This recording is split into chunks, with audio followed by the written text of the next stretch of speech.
So when I first started using this Affinity Designer pattern preview, if anybody wants me to, I can make another video of how I made the actual preview, but there are a couple YouTube tutorials on that. It's pretty easy to find. But what was a bit harder to find was what happens when you have this little guy over here that's cut off. Because obviously then it shows up cut off in your pattern.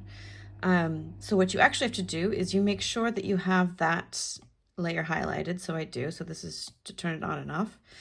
And then you go over here and you do, nope, sorry, go over here and you do duplicate.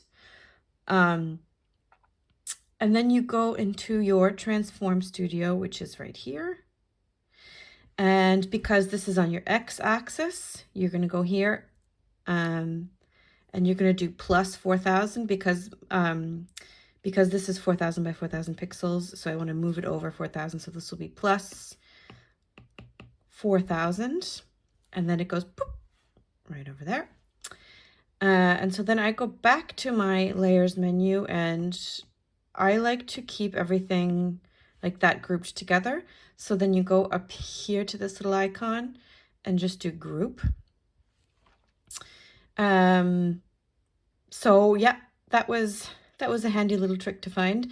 Now, if you have something like, let's say that this bow was up in the corner, so it's, it's top to bottom and side to side, you would do that step first. So you do this step, but you'd also need to repeat that for the bottom. So you just duplicate this group layer. So we'll just do it here for the crack.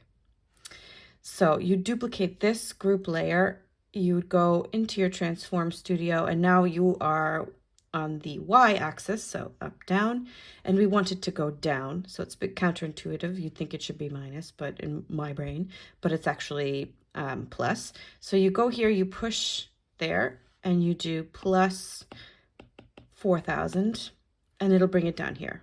Now, because this isn't, obviously, this was just an example, this isn't really up at the top, but that would work if it was in the corner.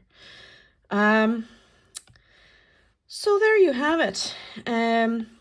Yeah, you just also have to make sure that if you, a couple times I've been like, oh, why isn't this showing up in my pattern? It's because it's been outside of the symbol. So it's been kind of maybe up here. Just make sure that all of your elements are underneath the symbol. They're between the symbol and your rectangle tile. So there you go.